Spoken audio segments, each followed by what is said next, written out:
There are faces that feel wrong. It is a sensation that bypasses logic and speaks to a colder, more ancient part of the mind.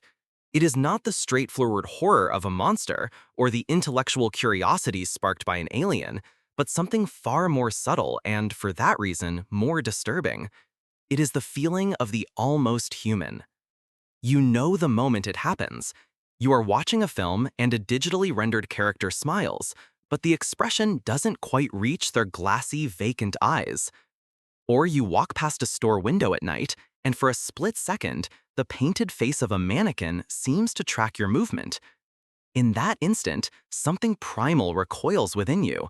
Before your conscious brain can even find the words to explain what is wrong, your body has already reacted. An ancient alarm, deep in the nervous system, has been tripped.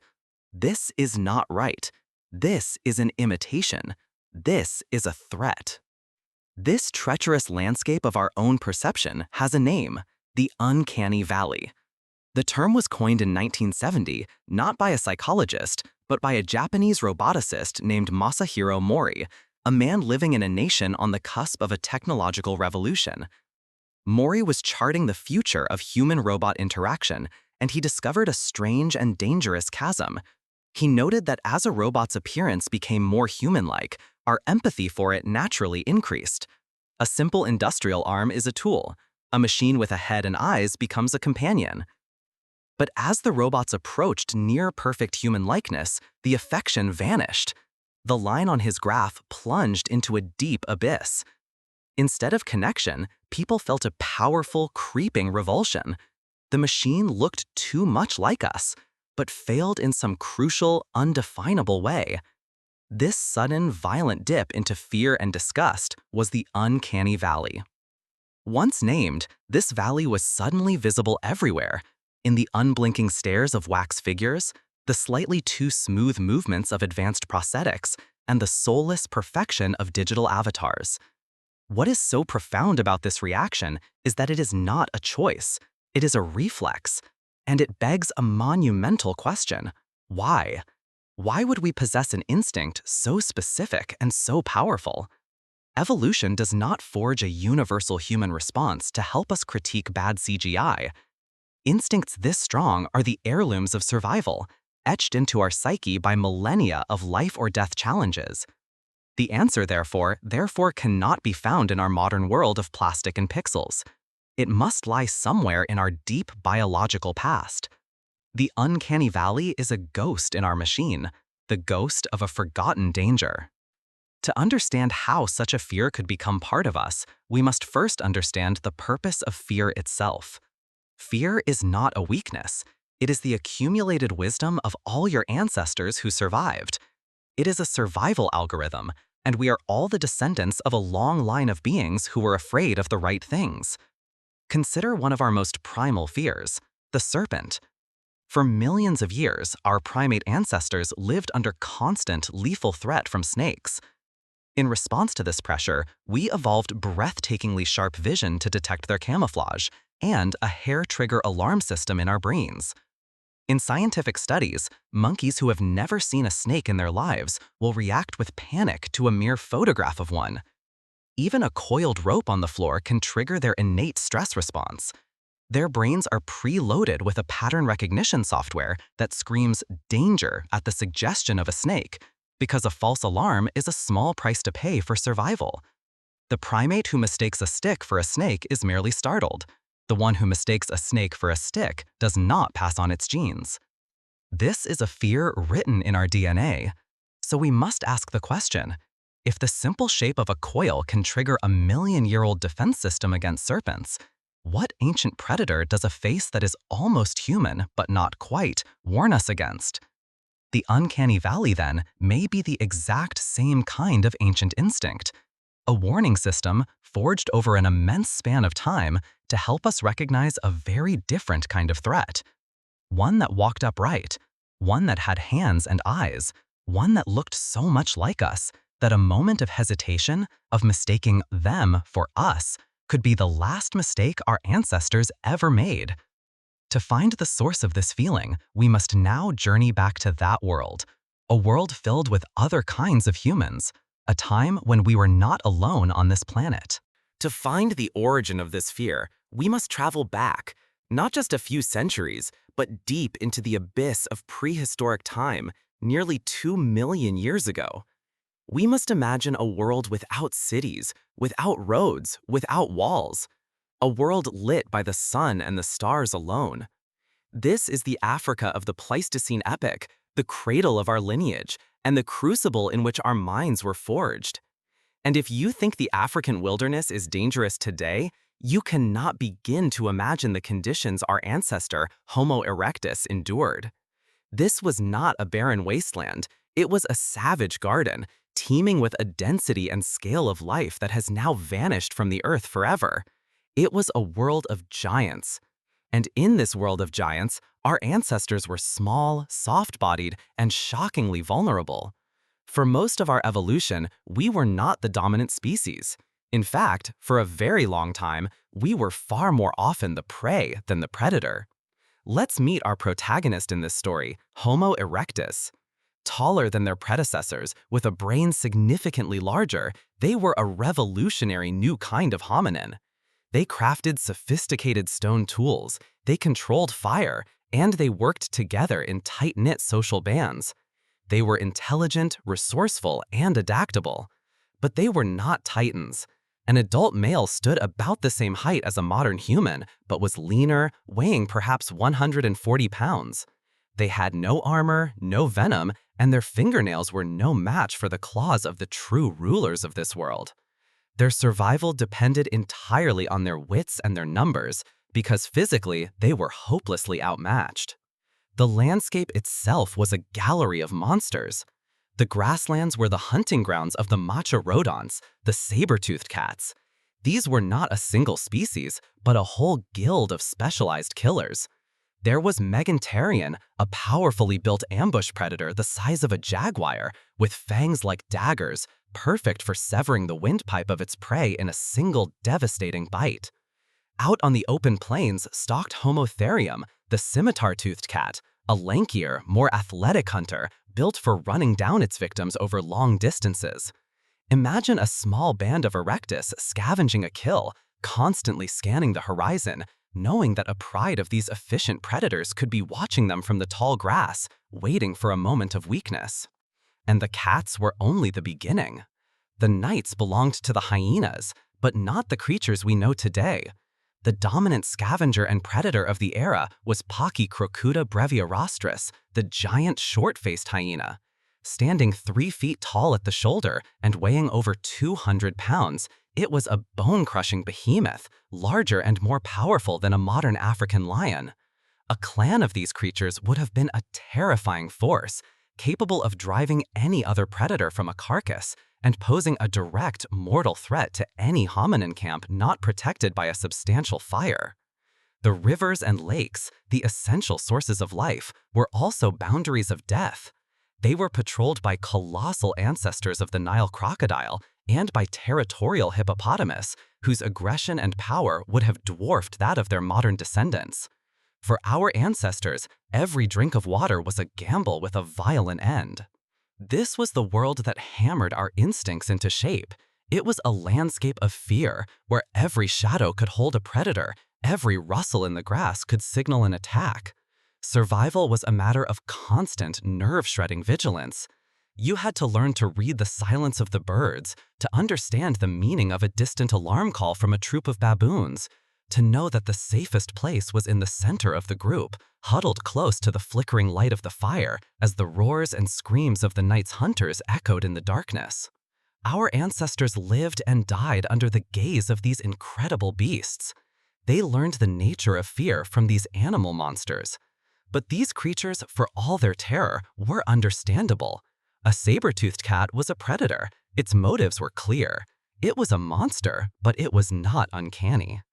The true test of our ancestors' psyche, the force that would carve the strange and unsettling valley into their minds, came from a different kind of danger entirely. It came from the creatures who watched them from the edge of the woods, the ones who also walked on 2 legs. The great beasts of the Pleistocene were a known quantity.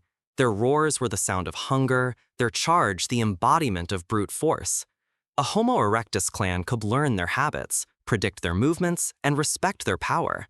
Fear of these creatures was a straightforward, rational response to a clear and present danger.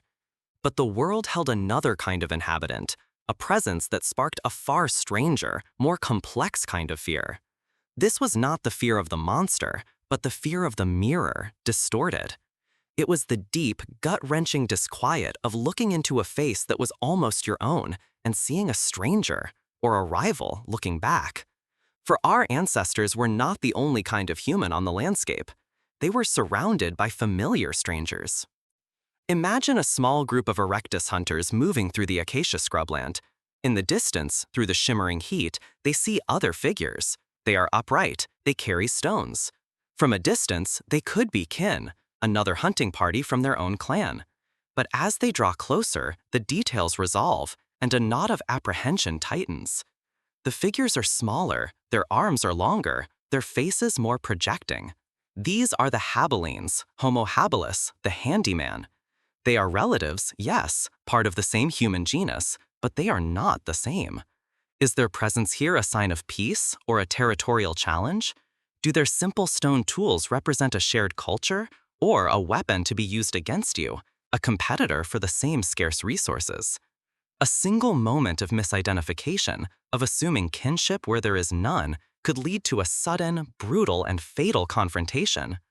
This constant need to distinguish us from almost us was a cognitive challenge with the highest possible stakes.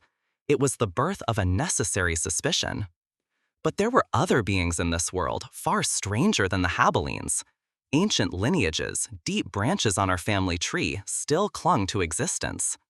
Imagine a quiet afternoon at a riverside camp.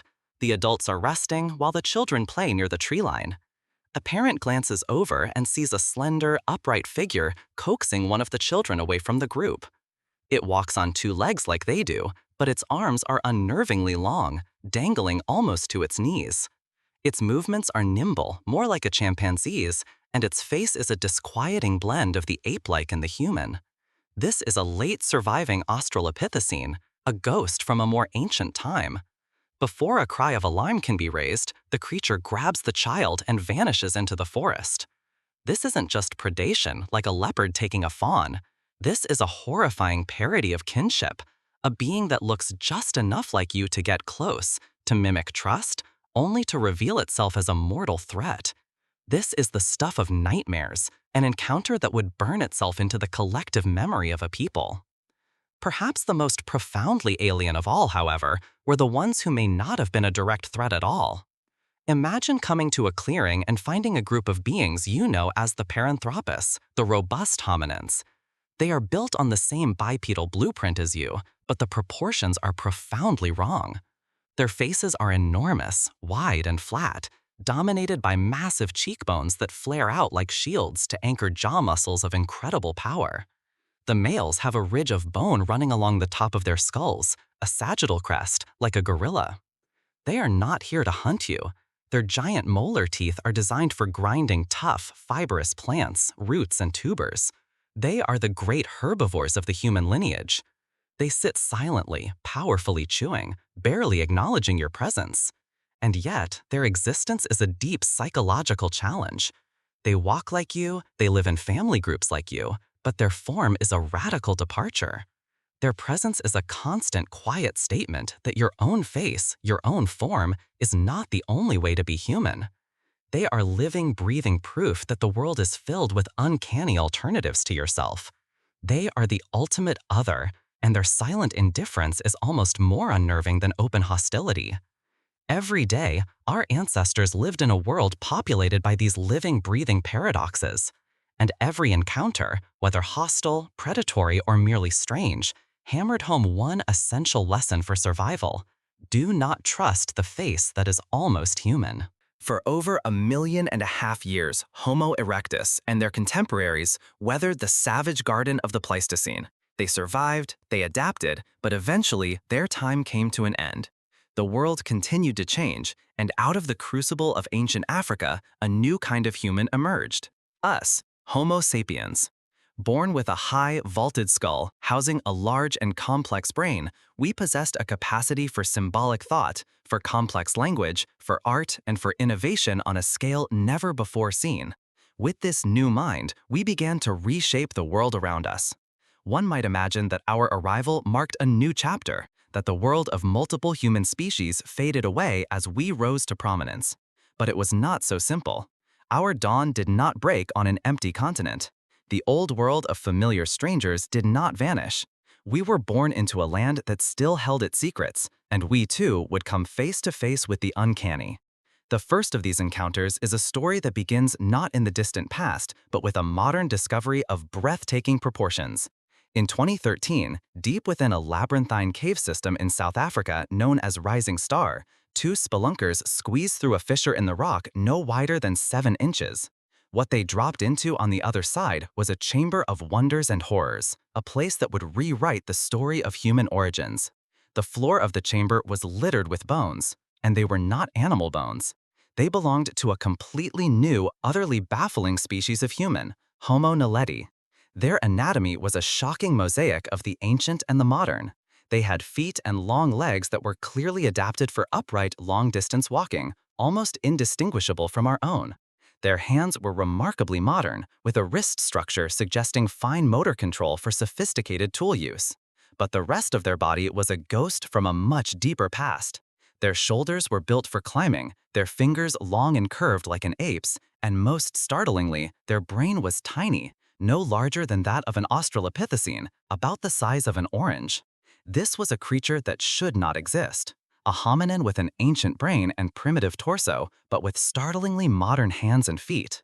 They were a living, breathing contradiction, a perfect embodiment of the uncanny. And the strangest part was not their anatomy, but their presence in that cave. The bones were found deep within the earth, past treacherous, near impossible to navigate passages. This was no simple den or accidental death trap. It appeared to be a tomb. The remains of men, women, and children had been deliberately placed there, a behavior suggesting a complex understanding of death, and perhaps even ritual, a practice once thought to be the exclusive domain of large-brained humans like us.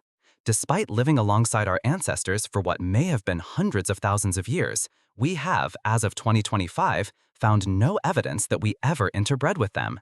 They were our neighbors, yet they remained profoundly separate, a secret people of the caves. While Homo naledi provides us with a physical, tangible mystery, another of Africa's secret people remains entirely invisible, known to us only as an echo. This is the story of the ghost lineage of West Africa. We have never found a single bone, never seen a fossilized tooth, and yet we know these people existed with absolute certainty. We know because they left their story written in the one place it could not be erased, the DNA of living humans. Geneticists studying the genomes of modern West African populations found sections of DNA that did not match any known human lineage, ancient or modern. It was a genetic signal from an unknown people, a ghost in the genome. The implications are staggering. This was not some ancient intermingling from the dawn of our species. The models suggest that our Homo sapiens ancestors in West Africa were living alongside and interbreeding with this mysterious archaic human as recently as 50,000 years ago. To put that in perspective, this was happening at the same time that our ancestors in Europe were creating sophisticated cave art. It means that while our species was well on its way to becoming us, a separate, distinct branch of the human family tree was still alive, sharing the same landscape, the same resources, and occasionally the same partners. Africa, our supposed cradle, was not a single unified starting point. It was a crowded and complex stage, a patchwork of diverse human forms. The uncanny encounters of our deep past had not ended. As we, Homo sapiens, stood at the precipice, ready to leave our home continent and explore the rest of the globe, we were unknowingly carrying the legacy of these secret people within us. And the world we were about to enter was going to get much, much stranger. While Homo naledi provides us with a physical, tangible mystery, another of Africa's secret people remains entirely invisible, known to us only as an echo. This is the story of the ghost lineage of West Africa. We have never found a single bone, never seen a fossilized tooth, and yet we know these people existed with absolute certainty. We know because they left their story written in the one place it could not be erased: the DNA of living humans. Geneticists studying the genomes of modern West African populations found sections of DNA that did not match any known human lineage, ancient or modern. It was a genetic signal from an unknown people, a ghost in the genome. The implications are staggering. This was not some ancient intermingling from the dawn of our species. The models suggest that our Homo sapiens ancestors in West Africa were living alongside and interbreeding with this mysterious archaic human as recently as 50,000 years ago. To put that in perspective, this was happening at the same time that our ancestors in Europe were creating sophisticated cave art. It means that while our species was well on its way to becoming us, a separate, distinct branch of the human family tree was still alive, sharing the same landscape, the same resources, and occasionally the same partners. Africa, our supposed cradle, was not a single unified starting point. It was a crowded and complex stage, a patchwork of diverse human forms. The uncanny encounters of our deep past had not ended. As we, Homo sapiens, stood at the precipice, ready to leave our home continent and explore the rest of the globe, we were unknowingly carrying the legacy of these secret people within us. And the world we were about to enter was going to get much, much stranger. Armed with a new kind of mind and a restless spirit, our Homo sapiens ancestors began to push beyond the familiar horizons of Africa. They moved into the Near East and from there gazed upon a new continent, Europe. This was not the sun-drenched savanna of their birth. This was a colder, darker world of immense, dense forests, sweeping tundra, and long, brutal winters. But this new land was not empty. It was already home to a different kind of human, a people who had thrived in the harshness of the Ice Age for hundreds of thousands of years. They were our most famous relatives, the archetypal other human, and the subject of our deepest fascinations and fears. They were the Neanderthals. Imagine a small band of sapiens hunters, lean and dark-skinned, newcomers from the south, moving through the silent, misty forests of ancient Germany. The world feels alien, the plants are unfamiliar, the calls of the animals are strange. They find tracks of a woolly rhinoceros, but alongside them, other footprints. They are shaped like their own, but broader, more powerful. Then they find a kill site, and the stone tools left behind are different, flaked in a distinct, powerful style. They are being watched. And then, from between the colossal trunks of the ancient trees, the people of this land emerge. They are shorter than the newcomers, but immensely powerful, with broad chests and thick muscular limbs, a physique perfectly sculpted by the cold. Their faces are dominated by a heavy, arching brow ridge that casts their eyes in a permanent shadow. Their noses are large and projecting, their skulls long and low, and they lack the distinct chin that marks our own faces. They are not monsters. They are intelligent, watchful people. But to our ancestors, they must have been the embodiment of the uncanny. Their faces were a distorted echo of the human form, their sheer physical presence a statement of raw power adapted to a world that was, for the newcomers, a terrifying and alien place.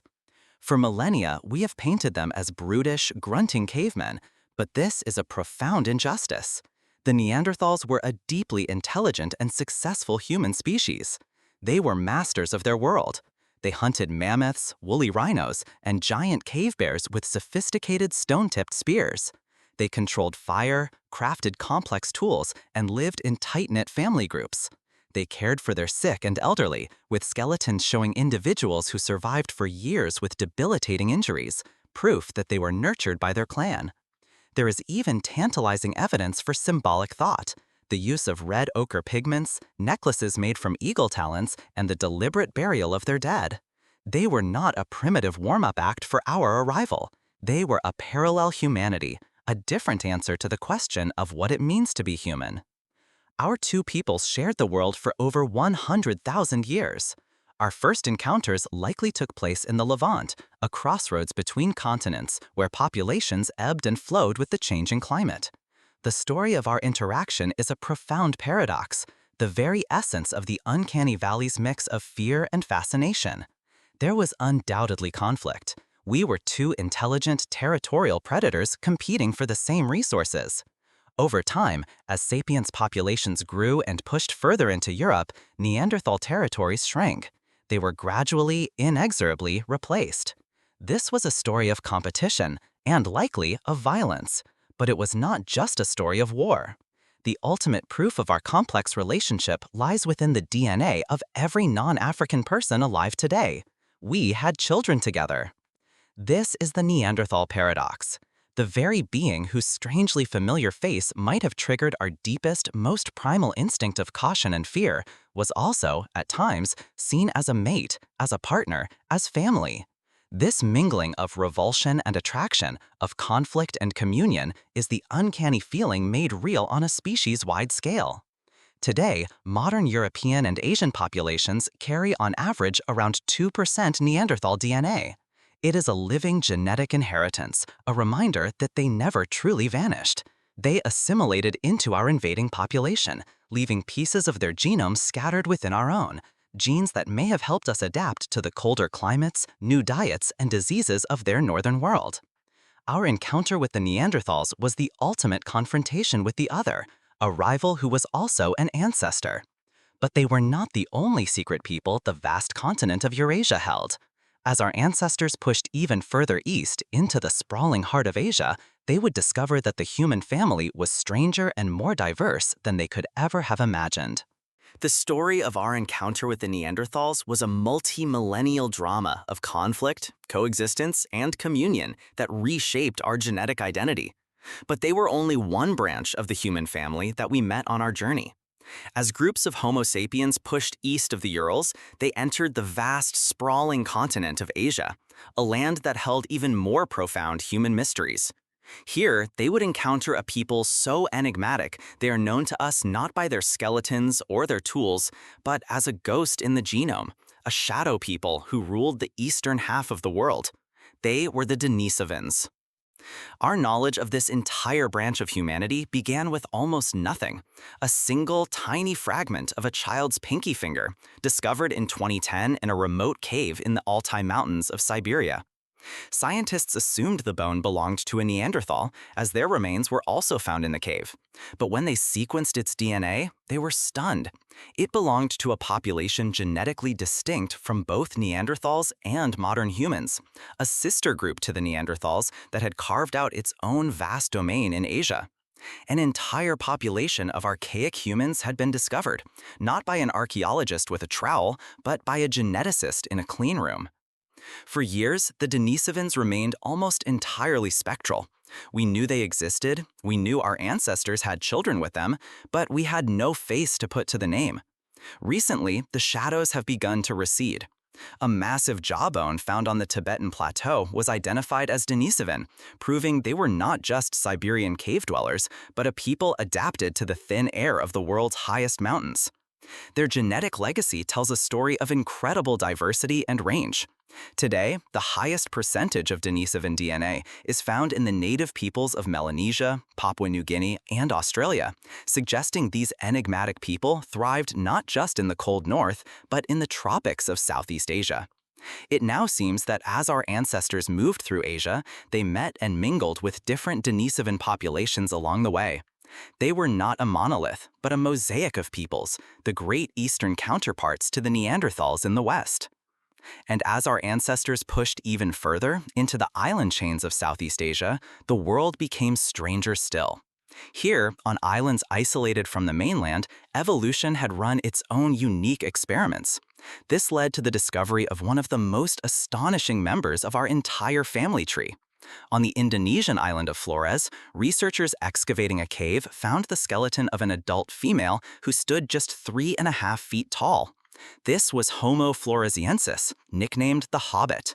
With a brain no larger than a chimpanzee's, this tiny, upright human hunted pygmy elephants and made sophisticated stone tools until as recently as 50,000 years ago, meaning they were still there when the first Homo sapiens arrived on the island. Imagine it. Our ancestors, people just like us, exploring a new island and encountering a tribe of these miniature, large-footed people. The experience would be beyond strange, beyond anything they had ever conceived of. It is the Uncanny Valley in its most surreal form. And they were not alone. On the island of Luzon in the Philippines, the remains of another small-bodied species, Homo luzonensis, were found possessing its own bizarre cocktail of primitive and advanced features.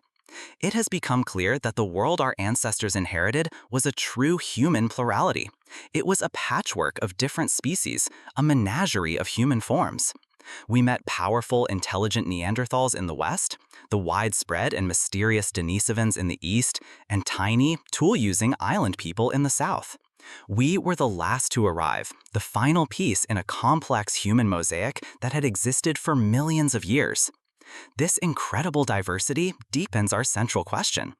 If we were so accustomed to meeting other kinds of humans, and we know for a fact that we interbred with at least two of them, why would our primary hardwired instinct towards the almost human be one of fear and revulsion? The answer may lie in other, even deeper survival instincts that piggyback on our fear of the other, the fear of sickness and the fear of death itself.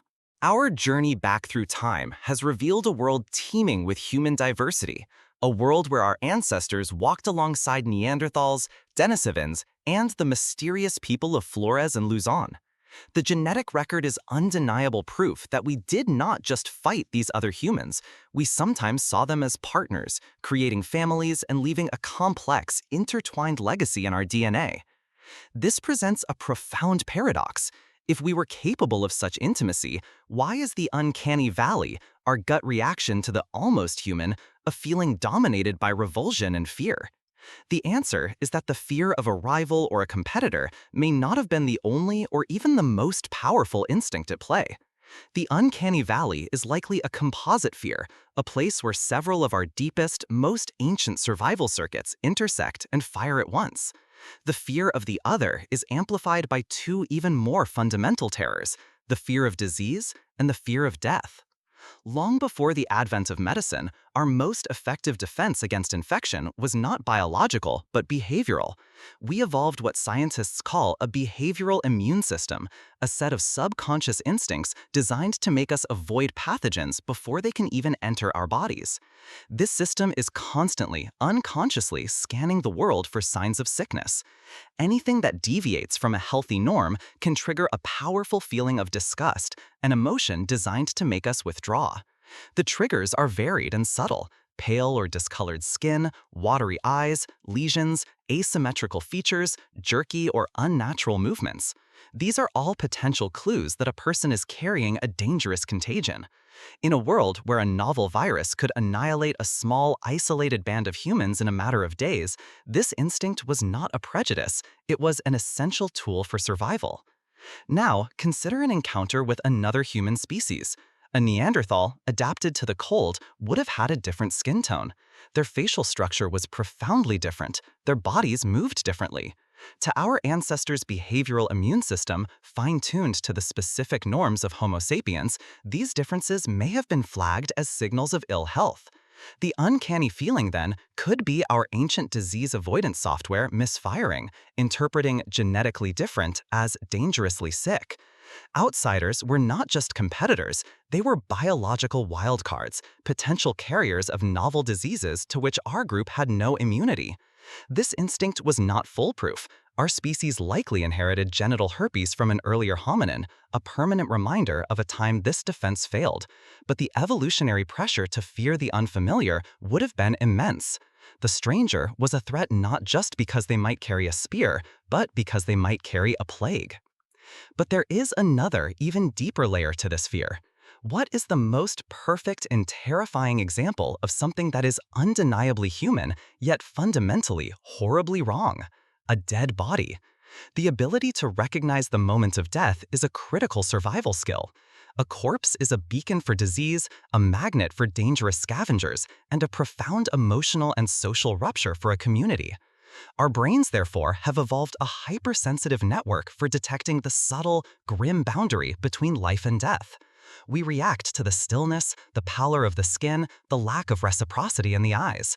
This recognition triggers a complex mix of grief, fear, and a deep instinctual need to distance ourselves. The uncanny valley is the feeling of that boundary being blurred. The wax figure, the CGI character, the animatronic robot, they all occupy that horrific liminal space between the animate and the inanimate. They look human, but they are devoid of the subtle spark of life, triggering the same ancient alarms in our brain that a corpse does.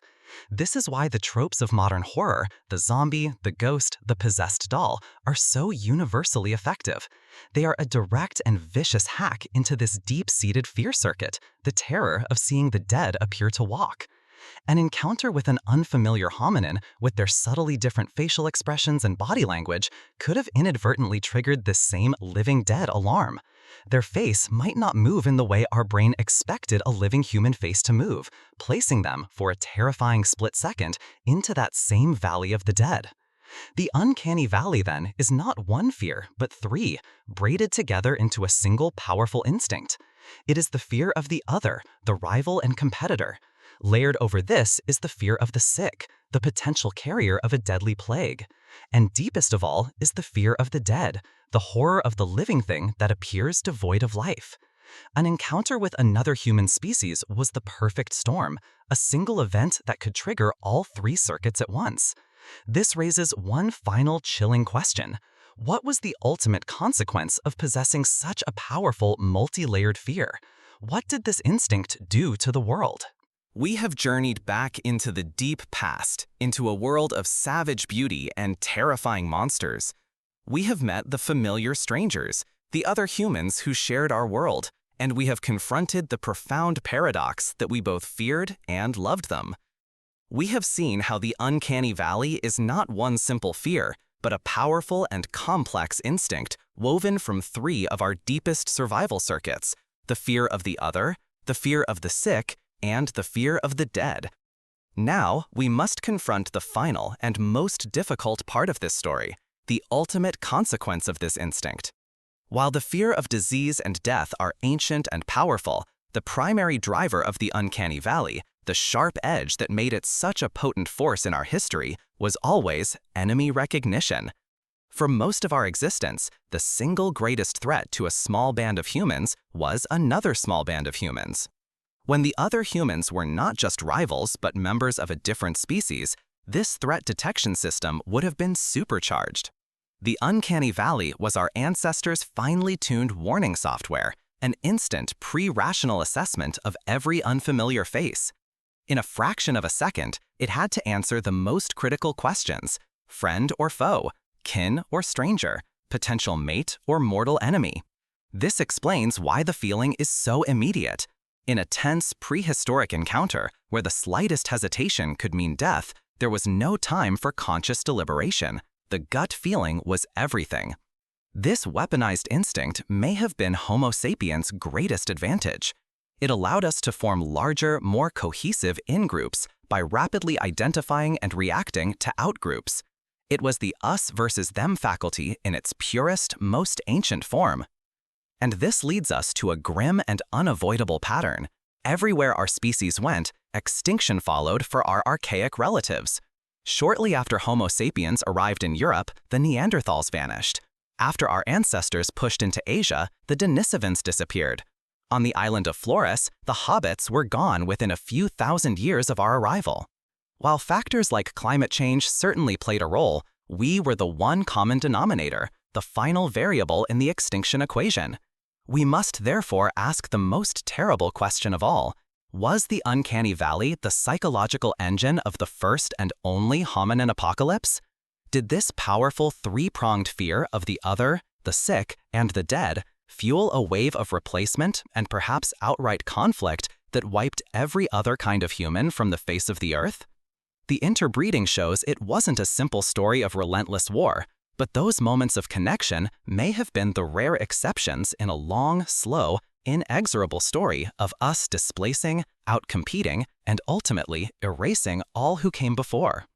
Today, for the first time in at least 4 million years, our planet is home to only one species of human. We are utterly, unprecedentedly alone. We are a solitary twig on a family bush that was once rich with sprawling, diverse branches. We won. But in our victory, something profound was lost. We are now a species with no living relatives, No mirror to hold up to ourselves to ask the question, what is another way to be human? The world that forged the Uncanny Valley is gone. We no longer share the forests with Neanderthals or the mountains with Denisovans. And yet, the instinct remains, a ghost in our modern minds, waiting for a trigger. We feel it when an AI-generated face is too perfect, too symmetrical. We feel it when a social robot turns its head and looks at us with blank, unliving eyes. We feel it in the manufactured terror of a horror movie, and perhaps even in the tribal anxieties of our digital world, where we increasingly confront the uncanny avatars of the online other. It is the same ancient software running on new hardware, searching for a familiar enemy that no longer exists. The Uncanny Valley is more than a quirk of our psychology. It is a fossil, preserved not in stone, but in our own nervous systems. It is the last indelible remnant of a lost world. It is the silent, haunting reminder that we were once just one of many, and that our total solitude on this planet is a victory we should perhaps not be too proud of.